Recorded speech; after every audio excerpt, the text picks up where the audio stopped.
परिसुरार्चितलिङ्गं निर्मलभाषितशोभितलिङ्गं जन्मज दुःखविनाशकलिङ्गं तत्प्रणमामि सदा शिवलिङ्गम् देवमुनिप्रवरार्चितलिङ्गं कामदहनकरुणाकरलिङ्गं रावणदर्पविनाशनलिङ्गं तत्प्रणमामि सदा शिवलिङ्गम् सर्वसुगन्धसुलेपितलिङ्गं बुद्धिविवर्धनकारणलिङ्गं सिद्धसुरासुरवन्दितलिङ्गं तत्प्रणमामि सदा शिवलिङ्गम् कनकमहामणिभूषितलिङ्गं मणिपतिवेष्टितशोभितलिङ्गं दक्षयज्ञविनाशनलिङ्गं तत्प्रणमामि सदा शिवलिङ्गम् कुङ्कुमचन्दनलेपितलिङ्गं पङ्कजहारसुशोभितलिङ्गं सञ्चितपापविनाशनलिङ्गं तत्प्रणमामि सदा शिवलिङ्गम् देवगणार्चितसेवितलिङ्गं भावैर्भक्तिविवेकचलिङ्गं दिनकरकोटिप्रभाकरलिङ्गं तत्प्रणमामि सदा शिवलिङ्गम् अष्टदलोपरिवेष्टितलिङ्गं सर्वसमुद्भवकारणलिङ्गम् अष्टदरिद्रविनाशनलिङ्गं तत्प्रणमामि सदा शिवलिङ्गम् सुरगुरुसुरवरपूजितलिङ्गं सुरवनपुष्पसदार्चितलिङ्गं परात्परं परमात्मकलिङ्गं तत्प्रणमामि सदा शिवलिङ्गम् लिङ्गाष्टकमिदं पुण्यं यः पठेत् शिवसन्निधौ शिवलोकमवाप्नोति शिवेन सह मोदते।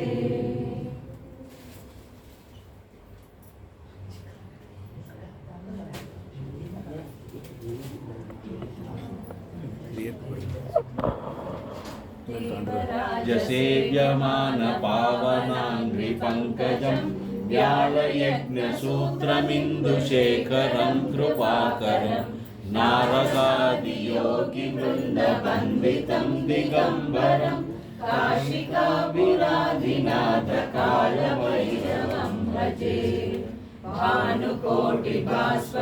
भवाब्धितारकं परं नीलकण्ठमीप्सितार्थदायकं त्रिलोचनं कालकालमम्बुजाक्षमक्षशूलमक्षरं काशिकापुराधिनाथकालभैरवं भजे शूलटङ्कपाशदण्डपाणिमादिकारणं श्यामकायमादिदेवमक्षरं निरामयं भीमविक्रमं प्रभुं विचित्रताण्डवप्रियं काशिकापुराधिनाथकालभैरवं भजे मुक्तिमुक्तिदायकं प्रशस्तचारुविग्रहं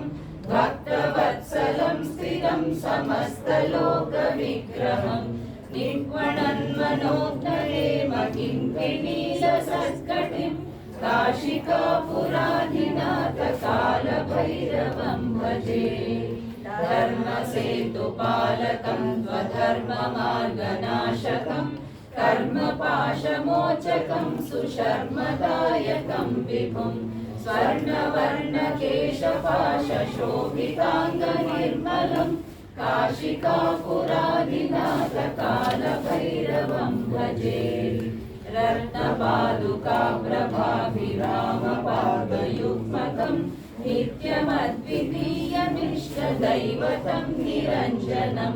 मृत्युदर्पनाशनं करालदंष्ट्रभूषणं काशिकापुरादिनाथकालभैरवं भजे।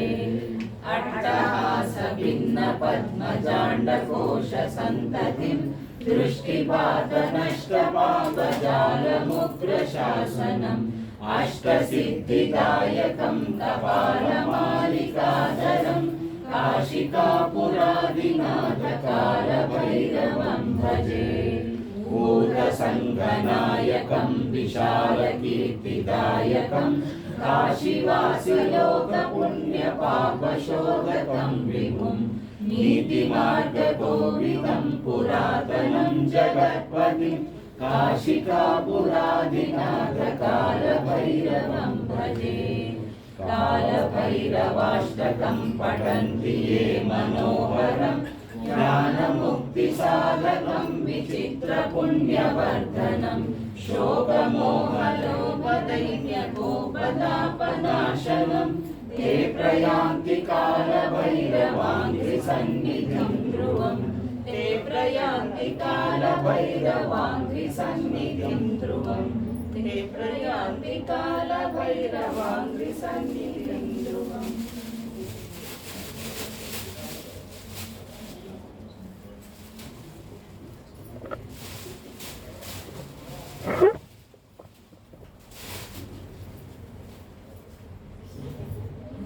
नित्यानन्दकरी वराभयकरी सौन्दर्यरत्नाकरी निर्धूताखिल घोरपावनकरी प्रत्यक्ष माहेश्वरी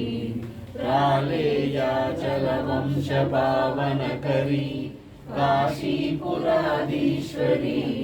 भिक्षां देहि कृपावलम्बनकरी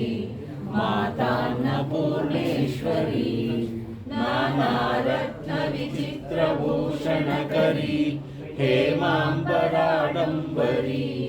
मुक्ताहारविलम्बमानविलसत् वक्षोजकुम्भान्तरी काश्मीरागरुवासिताङ्गरुचिरा काशीपुराधीश्वरी भिक्षां देहि कृपावलम्बनकरी मातान्नपूर्णेश्वरी योगानन्दकरी विमुक्षयकरी धर्मैकनिष्ठाकरी चन्द्रार्कानलभासमानलहरी त्रैलोक्यरक्षाकरी सर्वैश्वर्यकरी तपफलकरी काशीपुराधीश्वरी भिक्षां देहि कृपावलम्बनकरी मातान्नपूर्णेश्वरी कैलासाचलकन्दरालयकरी गौरी उमाशाङ्करी कौमारी निगमार्थगोचरकरी ओङ्कारबीजाक्षरी मोक्षद्वारकवाटपाटनकरी काशीपुराधीश्वरी भिक्षां देहि कृपावलम्बनकरी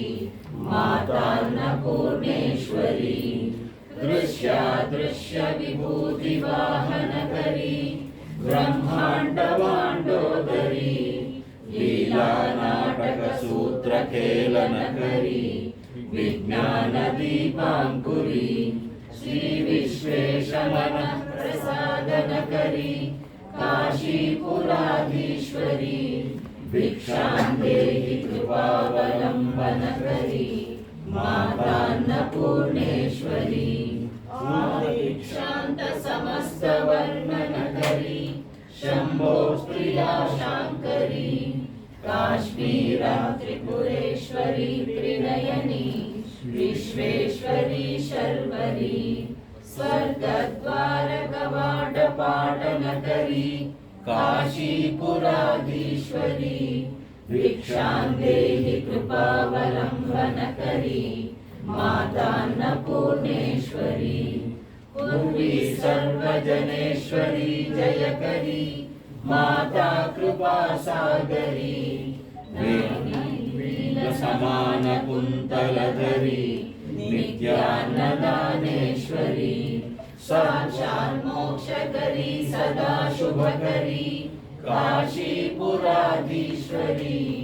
भिक्षां देहि कृपावलम्बनकरी मातान्नपूर्णेश्वरी देवी सर्वविचित्ररत्नरचिता दाक्षायणी सुन्दरी वामा स्वादुपयोधरा प्रियकरी सौभाग्यमाहेश्वरी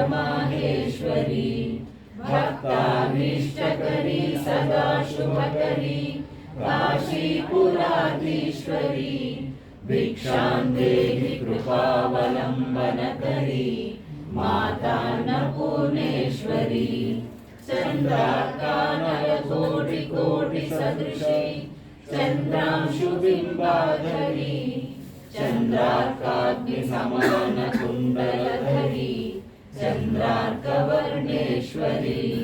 माला पुस्तकपाशसाङ्कुशधरी काशीपुराधीश्वरी भिक्षां देहि कृपावलम्बनकरी मातान्नपूर्णेश्वरी शत्रत्राणकरी महाभयकरी माता कृपासागरी सर्वानन्दकरी सदा शिवकरी विश्वेश्वरी श्रीधरी दक्षाक्रन्दकरी निरामयकरी काशीपुराधीश्वरी भिक्षां देहि कृपावलम्बनकरी मातान्नपूर्णेश्वरी अन्नपूर्णे सदा पूर्णे शङ्करप्राणवल्लभे ज्ञानवैराग्यसिद्ध्यर्थं भिक्षां देहि च पार्वती माता च पार्वती देवी पिता देवो महेश्वरः बान्धवा शिवभक्ताश्च स्वदेशो भुवनत्रयम्।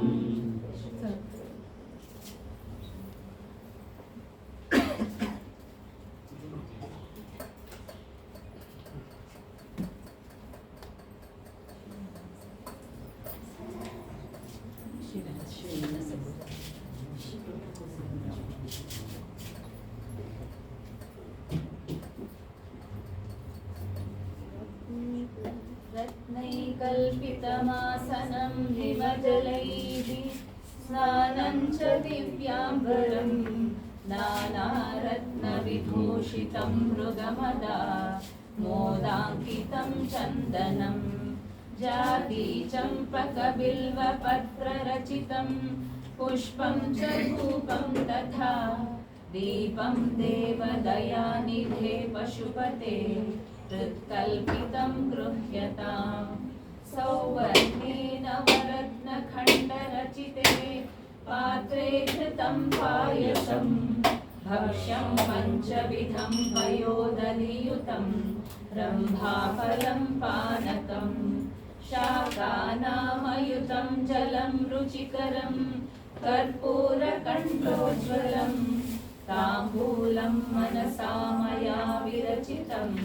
भक्त्या प्रभो स्वीकुरु छत्रं चामरयोर्युगं व्यजनकं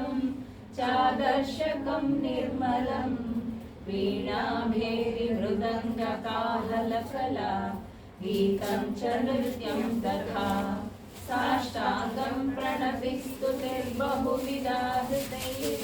तमस्तं मया संकल्पेन समर्पितं तव विभो पूजां गृहाणा प्रभो आत्मा त्वं गिरिजामतिः चराः प्राणा शरीरं गृहं पूजा ते विषयोपभोगरचना निद्रा समाधिस्थितिः सञ्चारः पदयो प्रदक्षिणविधिः स्तोत्राणि सर्वा गिरः यद्यत् कर्म करोमि तत्तदखिलं शम्भो तवाराधनम् करचरणकृतं वा कायजं कर्मजं वा श्रवणनयनजं वा मानसं वापराधं विहितमहितं वा सर्वमेतत् क्षमस्व। जय जय करुणाब्धे श्री महादेव शम्भो।